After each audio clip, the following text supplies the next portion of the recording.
Let's have a great day together, and let's start with a session I've been looking forward to for a long time now.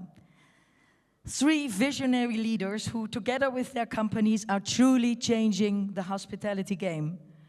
Get ready for 3 insightful conversations led by my wonderful colleague, Mr. Jan Huizing from Hotel School The Hague. Jan, welcome to the stage. Here you are.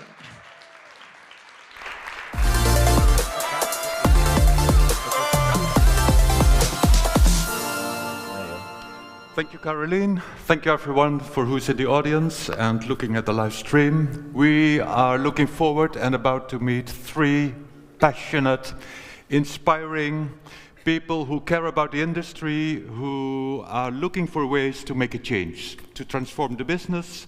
We are curious to see how they are as a leader, as a change maker, as a game changer. Without further ado, let's please welcome our first guest, Mr. Rogier Braakman.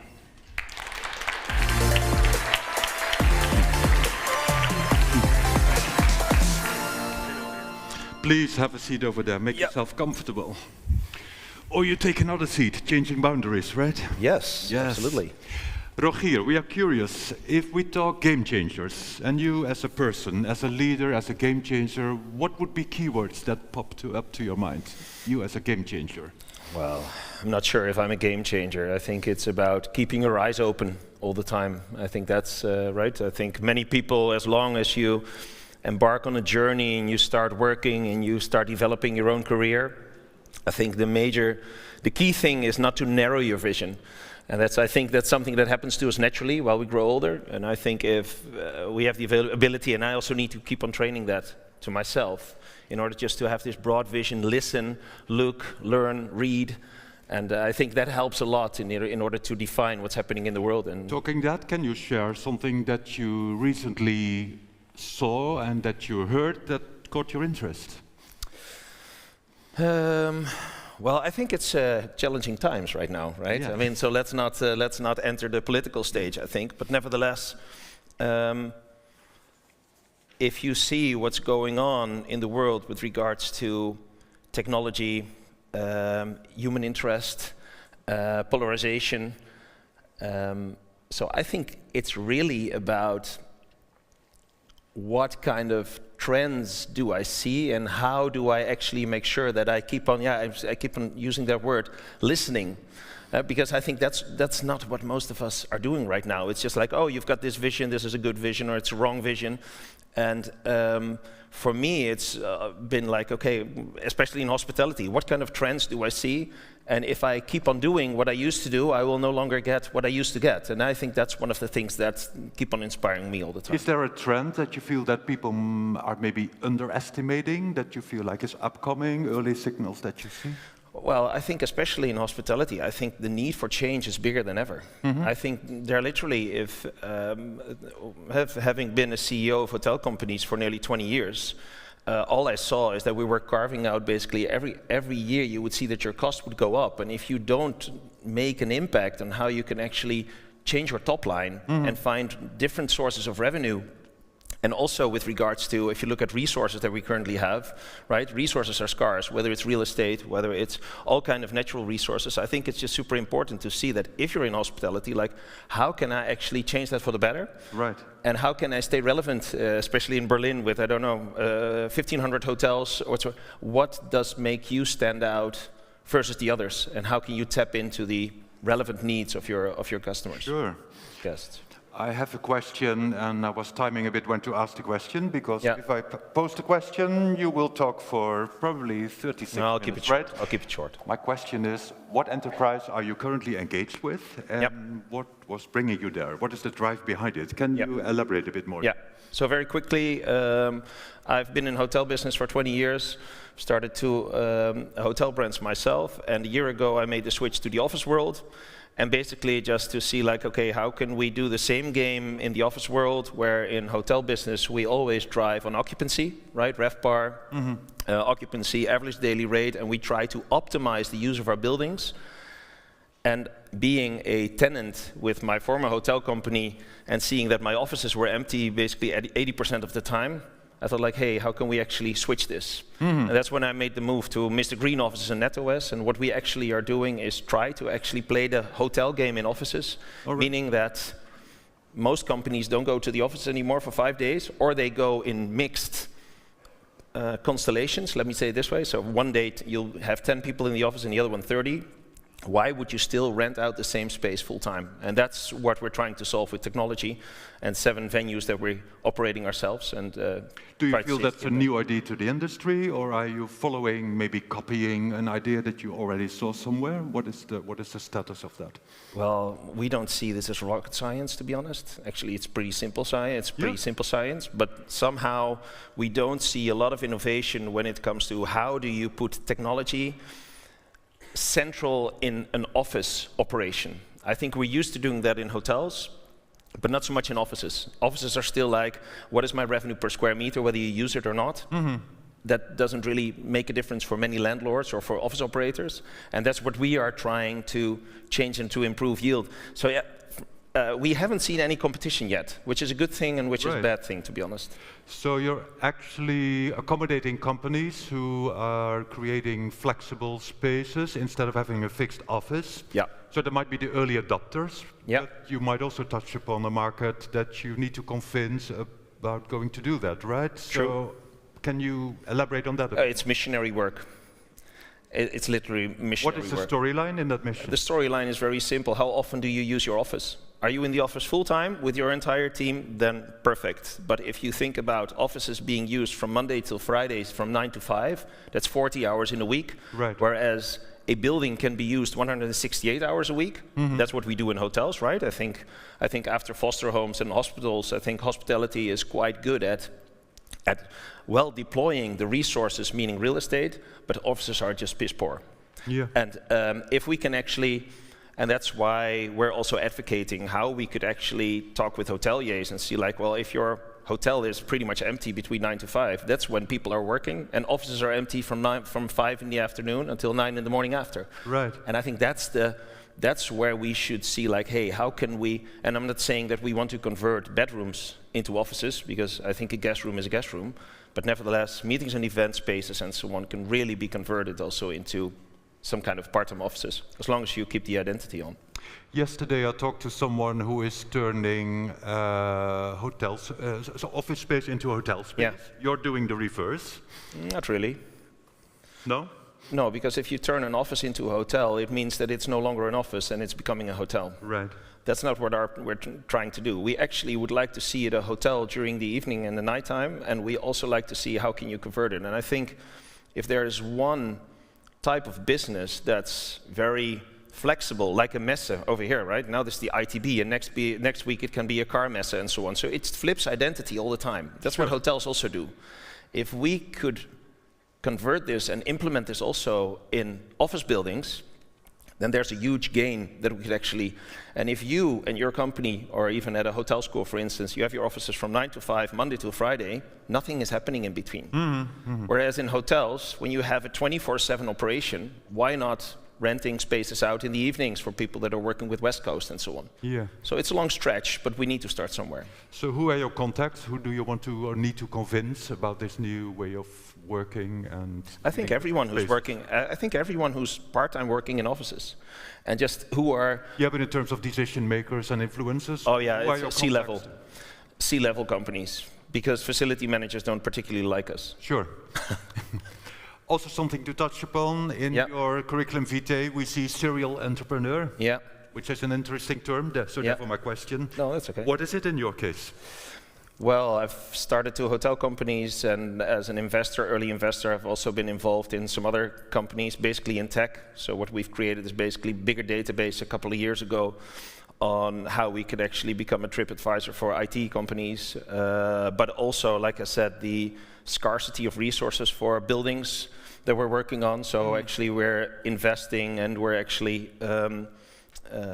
connected to some companies that do want to make an impact. And I think impact and ESG is all great, but if it's just something that you want to tick your boxes in order to just get your business in, then I think in the end, long term, people will not follow.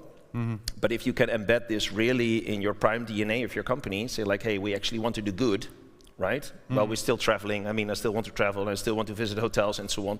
But if you can do this in a way that you can actually justify it to yourself and to others, then that helps. And that's actually what I'm also trying in the other businesses I'm involved in. As a person, as a change maker, how have you changed over time, and how are you trying to be different in the upcoming years?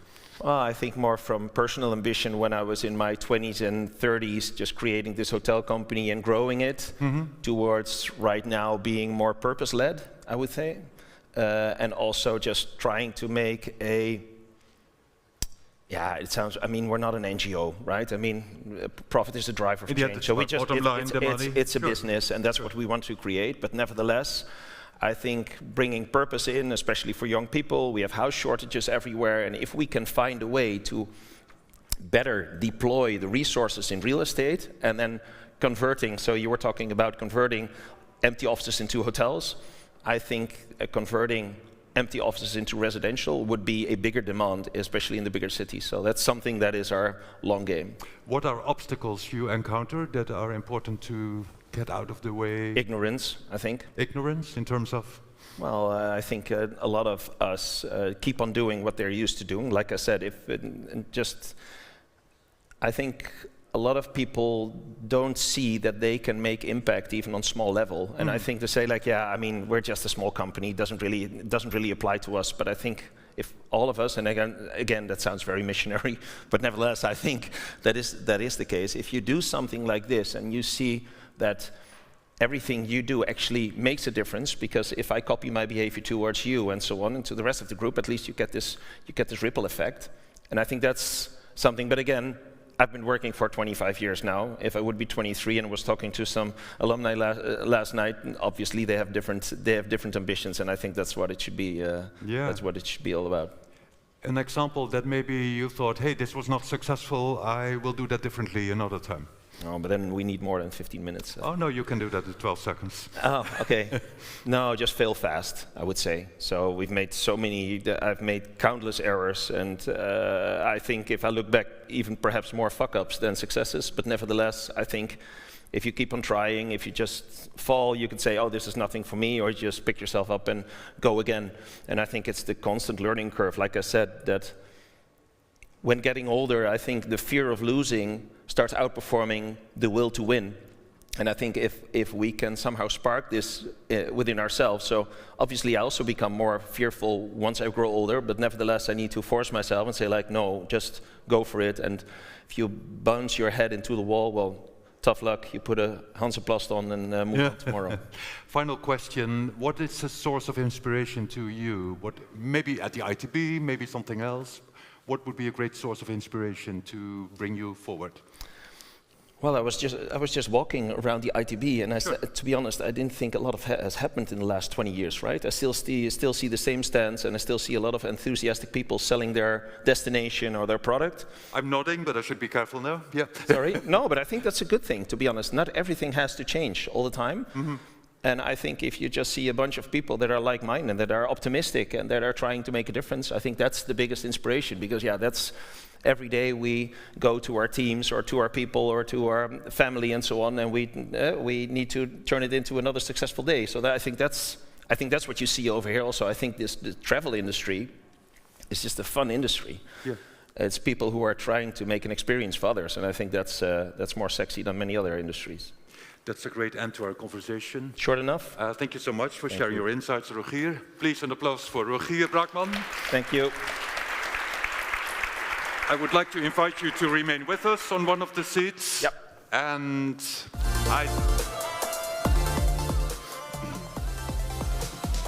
it's then time to welcome another game changer, or whatever word is interesting, but I think the person really has a link with the word game changer.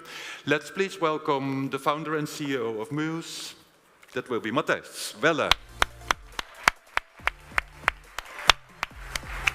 Welcome.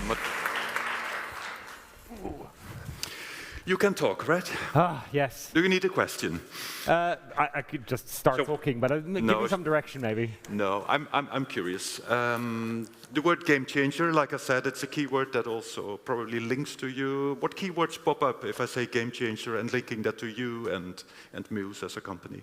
Like, the most important word is probably ambition, like knowing that you want to drive change. And if you have that ambition and you're hardworking, then you can probably make change, but it has to come from the heart, and you have to really deeply feel the problem and then have the ambition to change that problem, and you'll figure out everything along the way. It reminds me a bit of Richard Branson. I'm thinking now, said like, you need to solve a real problem, otherwise it will not add value. Yeah, no, like I came out of hotels, and I stood at the reception desk, and I stood in the restaurants, and I've deeply felt the pain of really bad technology. And ultimately, then, that led to the success of Muse today. Yeah. I also want to tap into a bit more understanding you as a person and a leader, but maybe good to share a bit about, because not everyone knows Muse, I guess. But I don't see hands. Who doesn't know Muse? Can you do a brief introduction? Great, I'll do an introduction, yeah. Yeah, I asked him, yeah. Can you share a brief introduction with us? What essentially is Muse doing, and what would you like to establish, and how to create value with them? Yeah, so if you walk into a hotel, a traditional hotel, you walk in and you start looking for a reception desk, and then you queue up, and then someone ignores you because they're busy typing data into the system. And we're trying to solve that age-old problem where we're saying, well, what would you do with this lobby if you didn't have this pain of check-in, of check-out, and all of these processes that we've created to enter data into a system. So we built Muse as the core infrastructure of a hotel. So it traditionally was called the PMS, a terrible acronym. And we're trying to really change the thinking around this, because technology should help take away all of that admin so that we as hoteliers can go back to just serving customers and having great conversations with customers. And that's the journey that we're on. We're now in about 85 countries. We've got about 6,500 hotels. So the love we've definitely found, which is great. Is that for any hotel, or is that for a certain type of hotel? Any hotel. So we started our path in the small independent hotels, and then we moved up into hostels, and then we moved up into chains, and now we do all the way from like a 2-star bed and breakfast all the way up to massive change like Best Western, Strawberry. We've done the entire rollout of the 250 hotels, your massive airport hotels to small bed and breakfast, but also diversifying. So you've got Social Hub coming up on stage, who think very differently about what the real estate of a hotel should be, and blending student living with short-term living. And we pretty much tackle any problem that you can do in that space. So I read that investors are approaching you now, which is great, right? Can you bring us back to the moment that you started the company, or how the idea, how it initiated? Yeah. So Richard, the founder, I met him at an event randomly, and he's talking about this hotel that he's building with his family, and he said, I'm not buying a reception desk. I'm just not going to buy it, and then I'll see what happens when we get to the opening date. And it's like, interesting. Because I've just moved from DOS. I don't know if anyone remembers the blue screens in hotels. Oh, yeah. I just moved from that into Windows, thinking, wow, this is actually worse. Like, they made a worse system in Windows than it was in DOS. And I said, you're going to fail. Like, there's no system on the market that can do what you want to do. Because the vision was, we want hosts with tablets who walk around so that when you walk through the door, you don't have to find us. We will find you, and we'll welcome you to our home. And that really was what kickstarted Muse. We just want to put a system on a tablet. And then it's actually very hard. We figured out, but that, sometimes not understanding the problem that deeply is also a good thing. And what would you usually give as advice, a piece of advice to entrepreneurs who have an idea and want to start a business? What do you tell them? Just do it. Just do it? I was 30 years old. I had no mortgage. I had no kids. And I'd never taken a risk in my life. I'd always done the corporate thing. I'd done the promotion. And I thought, I'm actually bored after 10 years at this big hotel company. And I thought, I have opinions about everything, but you don't get to have them. And then, I loved it. And it was incredibly hard the first 3 years, but it's so rewarding the last 10 years that we've had, when we've had this massive scale. We're seeing this change in hoteliers who've embraced, and they just see what we're doing and they love it. And that's really what I'm out to do, to help liberate hoteliers for. And is that the growth and the pathway that you envisioned, or did that happen on the go? a lot of it happens on the go. Like the ambitions definitely change. So initially, stupidly, I thought, well, the first year we built the PMS, and then the second year we'll build a point of sale. And I was worried, like, what are we going to do with our developers at the end of that? And that was just stupidly not understanding how that works. Now we have 500 developers, and that demand, the system gets more complex, and so you learn a lot along the way. And in what stage is the company now? And you, as a leader or manager, you have to deal with all this growth, structuring more. Yeah. In which stage is the company now? Do you feel it's the growth stage, or is it more structuring? It's all like you're building an airplane as you're in the sky, kind of, and it's all of it at once. So we're 1,300 employees. We're spread out. We're remote first. We're trying to figure remote first out for a modern tech company. So we employ people in 20 countries. We're scaling in both the US, Europe, and Asia at the same time, whilst we're building the systems and the features and going up market into the enterprise space. So we're really doing everything. And we're like this year, we'll probably grow by about 50%. That means 3,000 hotels will onboard this year. So then you need to figure out, okay, shit, how do we onboard more hotels faster without having to do that with humans? And what are the AI systems that we can deploy internally as well? So there's an infinite amount of challenges that I have to deal with, but I love it. Not a boring day in my life. And you come across like a happy person, like proactive and a growth mindset, but there must also be times that you have real issues on your mind. What would keep you awake? What are really concerns also currently that you would have? It's different every day. I think last year was a challenging year for me personally, and I definitely struggled with mental health. Because there's so much coming at you, and when the numbers aren't great, then the CEO is the person that's to blame for the numbers that aren't as great as they should be. And you take that really heavily, because this is the business that you deeply, deeply feel about. So I set really clear boundaries in my life. I sleep, I work out, I'm less social, unfortunately, midweek, but then in the weekend I see my friends. So I really create boundaries. And I create space for learning. Like, I can't just be in my silo of our industry. So I always, like in the weekends, I try and really dig deep on certain topics. And like, I started a podcast because I was like, great, now I am forced to learn, because I have to talk with knowledge about certain topics, and then that forces me to dig deep on the topic. And it's a great way to get my mind off the day-to-day of work. Because my question would be, how do you keep track of the news and the new developments? So you just explained some of that. Obsessively. But can you elaborate a bit more? What things are you doing? What helps you a lot? Which sources were not helpful?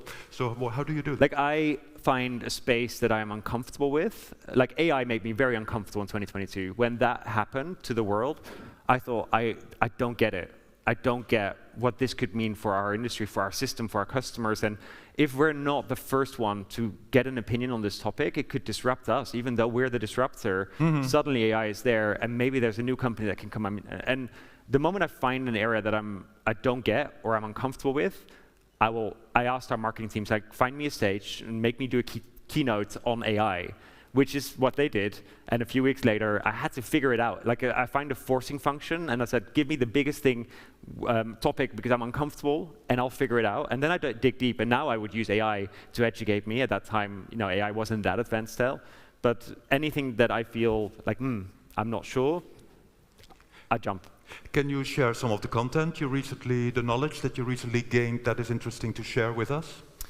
At the moment, I'm thinking a lot about driving revenue for hotels, right? So if you think about a hotel, and we have to drive incremental gains as a hotel. If you had inflation in Europe was 2.4% last year, we have to drive an increase in revenue to compensate for that.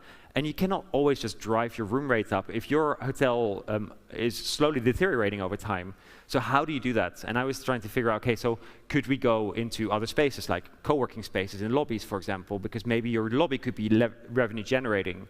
And really thinking beyond, like, upselling, parking. Why are parkings not dynamically priced, but our hotel rooms are? Yep. So I now know that my hotel is going to be really busy, so maybe we should link the parking price to the occupancy of the hotel. And that's the kind of stuff that triggers me. Like hotel industry earlier learned from airlines in capacity management, right? Yeah. Going the next step. Yeah. What would be a skill or a piece of knowledge that you are missing yourself, because you're also reflecting, right? Yeah. And you create some free time to also reflect, probably. So what do you need from others? Where do you have gaps yourself that should be filled by others? So I know the areas that I don't like doing, right? So a finance meeting does not excite me. A legal meeting doesn't excite me. Oh, you will have a many, right? I know, and this is only getting worse. So I hire people that are incredibly good at that, and who are great communicators as well. So that because they're uncomfortable areas, I will never be a specialist, but I surround myself with people that are world class in that area that I can then turn to solve some of these challenges, and just figure out the things you don't like doing and outsource it to someone who loves doing that particular thing. Do you really outsource it to them, or do you really stay involved and also are? I always stay involved. Like I just like to know everything, but you can't because there's only so many hours in the week, and I work a 60-hour work week, which is because I love the job. But there's only 60 hours, and with 1,300 people, you could infinitely get lost in things. So I try and really stay at the top level, but also with every department get involved equally, because I don't want to neglect any departments. But the depth of the knowledge, unfortunately, I don't always have. Yeah. If we step away a bit from what you do as a business yourself, if you see changes in the industry and also think about disrupting and transformation, what is your vision and what is a piece of advice to the industry? Some things that you see like, hey, why are we not doing that? Yeah. This is also an opportunity, because you must see a lot more than what you do in your business. Like sometimes I'm like, I wish I could go back into hotels and just do something there. But I'm like, no, I've got my job and I need to do that. But I wish that brands were just more differentiated. They're all the same. I don't know what the brand stands for. And like your big Hiltons and Marriott and IHGs, they have about 30, 40 brands. And I don't know what the difference is between them. And they all have a reception desk, and they all have a lobby and a lobby bar and a restaurant where you have breakfast buffets and stuff. And I'm like, do something. Like the tech is there. We've built this great technology, but so like, what is it? What is the something? You're in their boardroom now. What would you do?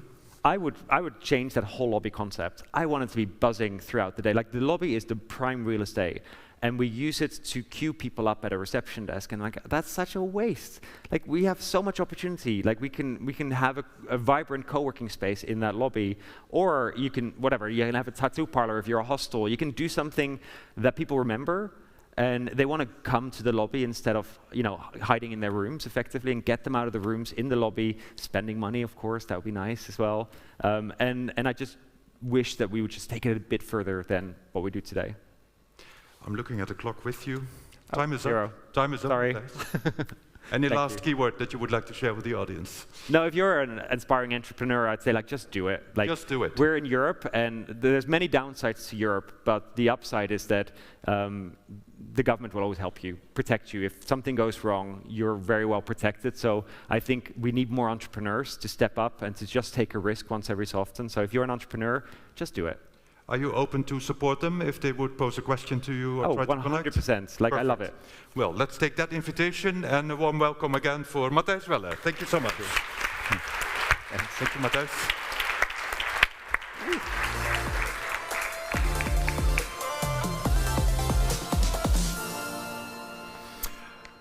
Are you ready for a third game changer? The third game changer, we will talk about spaces and making spaces meaningful. Let's try to do that on the stage, and let's welcome from the social hub, Trix van der Vleuten.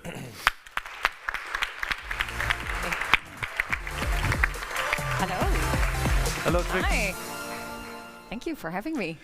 I say Trix, is that all right? Yeah, Yes. Trix is all good, yes. I'm asking you, I did not ask the others. It's I did okay. that earlier. Welcome. Thank you. How is it so far for you?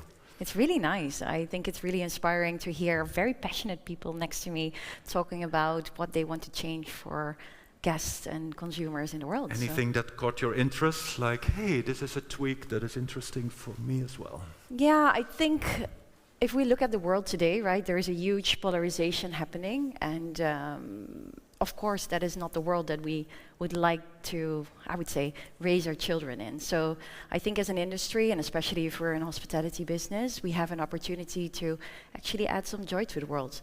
So Add some joy to the world, yeah. yes, I think this industry can do that. It can be really disruptive of, well, creating connections like we do in our social hub, bringing people of different generations together over a nice drink on a rooftop bar in Florence with a great view on the Duomo.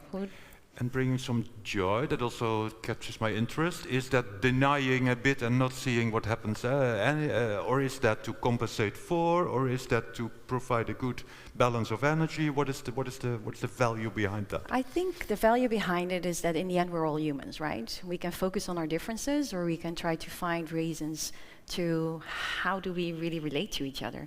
So if we can find common grounds, we actually see that we're quite human anyway, despite our what we love or who we love or where we believe in. It's not important. I think it's important that we find each other on just being human beings that like the same things everywhere around the world. Yeah. Yeah. I just started the video behind us about, we're back to music again all the time. Well, we're very close to music. Matthijs, what are you doing? No, it's me.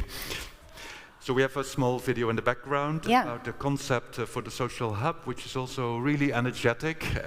Can you share a bit also for the audience, the people that do not know the social hub, and also the values behind it? Because I know it's also value-driven in that sense. Yeah. Can you share that with us, please? Sure, Jan. I think a very interesting question. I think it's a company that truly started with a very intrinsic motivation. We have a passionate founder who started in 2012 with Charlie McGregor. Charlie McGregor, yes, we all know him. And he really wanted to contribute to creating a better society together, and that's the purpose of the company in 2012, but it still is today. So we invite basically all generations to come to our premises and to have a good time. And we do that for people that come from universities and want to have a student accommodation. We move up to when they go into startups or scale-ups to move from dedicated desk or dedicated offices, so a co-working service we provide.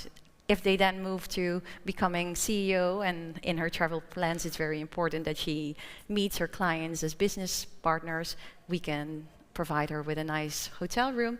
But if she wants to have leisure opportunities in great places like Porto, we just recently opened. Yeah, sure. She can have a great time as well. And then also open, as Matthijs also said, big spaces where everybody can come together and have a good time.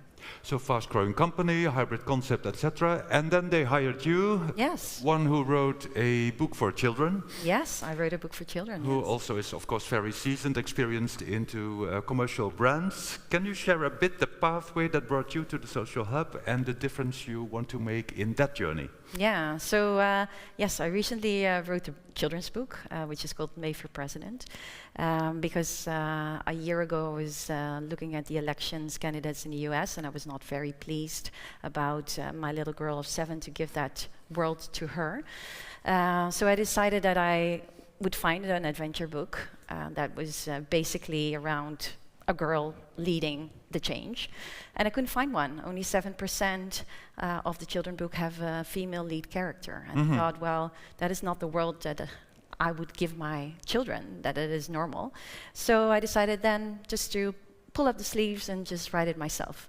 And I really got lucky, and I got recognition from Harper's Bazaar to be the top 10 Dutch children books of 2024, and it's now in National Library, and I get fan mail of little children. So and probably it connects with what you're doing on a daily basis. So can you tell us how that connects with what you do as a leader, as a change maker? Yeah, I think if you are in any position as a senior, I think it's very important that you realize that you have also you can become a bridge for talents in your company, and by actively doing so, you actually create a very diverse working environment, which I think is very important in the world that we live today. And especially working for a company like the Social Hub, where we create a better society together, is very important that everybody feels at home and that they become themselves. So I think being aware as a leader that you have an opportunity to build teams that are diverse, that can flourish and that can grow together, I think that's very important. Could we say that you're now in a company environment that really embraces that? So that's relatively easy. They all follow those values. I'm not saying your job is easy, but they would appreciate those values. I think my DNA and their DNA is quite similar. Yes, I do. My question would be, our question would be, how would you convince people that have different values, and if that would be a company that would not share those values automatically? Well, I've worked in different companies before, so I come from a corporate world. I worked in a lot of CPG companies. I worked at Yum Brands. I worked also for a lot of private equity. But what I noticed in the company that I work to today is that it's private equity owned. It has great and smart people. And it's purpose-led. And usually purpose is something you put on the window and then everybody says, yes, we have a purpose. But I've never worked for a company where it's so intrinsically in the DNA of the company. So every time I get challenges, really nice that you want to put on commercial, but did you think about how does it help our community? Did you know? And I think that's really important, especially in the world that we live in today, to challenge yourselves to add to society. Can I still invite you to lead us back to a company where that culture is not that omnipresent, so that they are less inclined to embrace those I learned that you have two kinds of private equity. So you have private equity that's mainly driven by cost, and you have private equity that's mainly driven by innovation. I now work in a private equity company that is really innovative. Right. And if you're in a cost, there's still opportunity. So I think that every leader in any company still has the opportunity to do good and make money at the same time. Maybe it's not as easy as a company that I work for to now, but I trust that we have a lot of people in the world that can add to a better society. How do you organize, the same as I shared with the previous talks, how do you organize your time to balance private work, but also to keep up to date with all the news? It's so fastly changing everything. How do you manage that? What are choices you make, and what is type of behavior we would see from you? Oh, well, I only follow the news a little. I don't do Netflix or any binge. I don't have the time for that. So I'm a mom of 3, so I need to balance a high-demanding job, which is a fun job. Will you write a book for each? And I write a book next to it, yes, I know. But I like to do hobby projects that are really content-driven or add value. So I also guest lecture at business universities as well, because I like to do the balance of giving back to society in the form of sharing content, but also be a good mom. So every morning I bring my kids to school and go by bike to the office, which is in the company that we work in, a logical thing. And then in the weekend I'm a hockey coach for my 3 children. So I'm making sure that they also deliver something on Saturdays. Yes. What are examples in the industry that inspires you? Because the social hub is very present and has a strong storyline, but what are other companies that also have a strong storyline and that might be inspiring to you or to the social hub as a company? Yeah, I think, as you said, coming from CPG companies where I used to strive really to build a brand and to basically stay away from private label, because that's the game you play in CPG companies. I was really amazed that if you have real estate or you have a place, you have a great opportunity to build brands, because you can, well, you have people that are your brand ambassadors, you have basically space to showcase who you are as a brand, and the limited use of that is just remarkable, I would say, if you look at all the money that is in this industry. But I think there are good examples, like Mama Shelter. I'm really appreciative of the brand. They do an amazing job of really driving brand awareness, and also with that, driving direct bookings. So I think if there is one example that I'm very, very eager to learn from, it's them. I think many concepts are trying to say we want to be the place in the neighborhood, we want to be that connecting space, etc. Is there space for everyone to doing that, or will it only be one that is the best that will be achieve that position? How do you see that? What's the picture of the future? No, I think everybody belongs to a certain brand, right? There are people who wear Nikes, and there are people who wear Pumas, or there are people who have different New Balance. And I think that's also, I think, related to the brands that you want to belong to. So we have 20 locations in Europe, 23 locations, and we opened a lot, but we might not be around in your city. So there will be a lot of hotel chains that can still be operating in different cities, and everybody will find their own vibe. If I look at people with young hearts and open-minded, they would love to come to the social hub, despite age, despite proximity. But there will be people who think it's not, well, it's a 4-star hotel, but maybe not the one they like. then they go to a different brand. And I think that's all good, because luckily we're not all the same people. And if we put ourselves in the other viewpoint, the neighborhood itself, Yeah. what do they need? What value is important to them? And can we say that's kind of general for any neighborhood, or should we look specifically to the place where we are? So if we look into that stakeholder's perspective, the neighborhood, instead of we as provider of hotel space, etc., what would be their needs and wants? What is their motivation? I think we underestimate the power we have to basically uplift neighborhoods. So if a hotel like we come as a social hub, we actually see that we can add a lot of value. So for instance, Rome is going to open this month, and we add a public park in the front of the hotel, which is open to all. We have sorry to interrupt, but how do you make sure that builds on what the community really needs, that is key priority to them?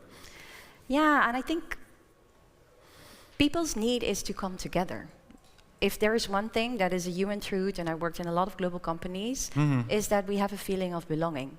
So if you can find an inviting place where you can feel at home, where you can be yourself, and if you want to wear sneakers or high heels, we don't really care, you come in. And I think, yeah, we underestimate that power, but we should open a door. I think in this industry, it feels that everybody has high staircases and big facades, which look impressive from an architectural point of view.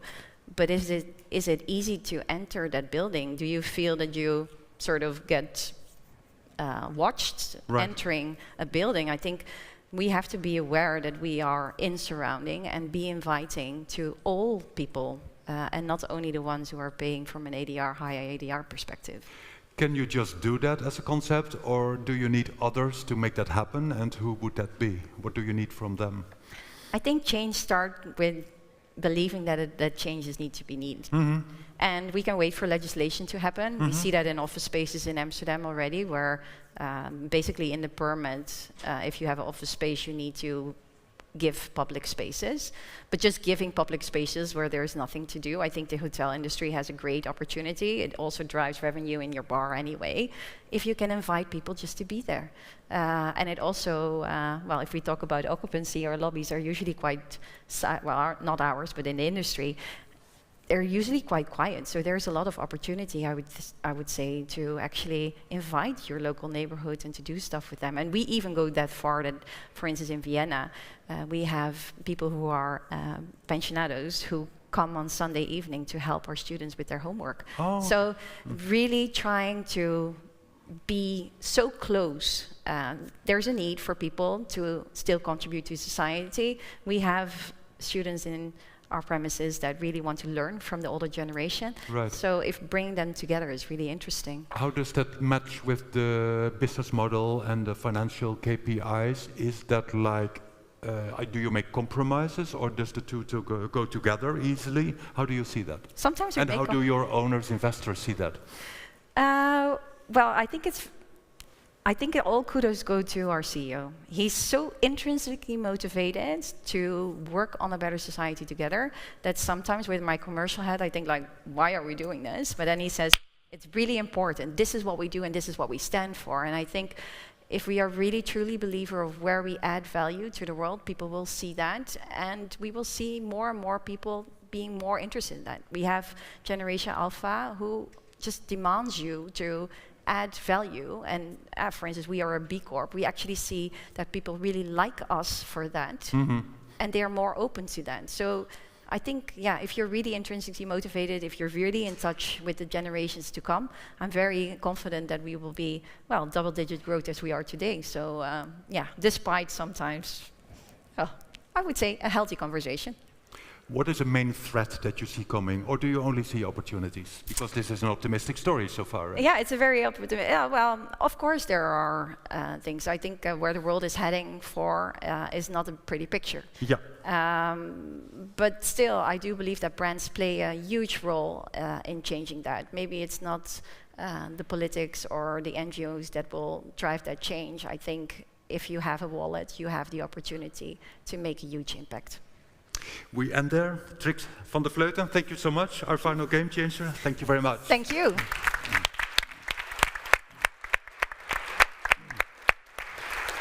I would like to thank all three of you. I felt the energy on stage. I hope we share that with you. Feel free to connect with each of them to learn more. I know there's a lot more to share. And thank you so much for enjoying the inspiration from our Gamechangers. Thank you.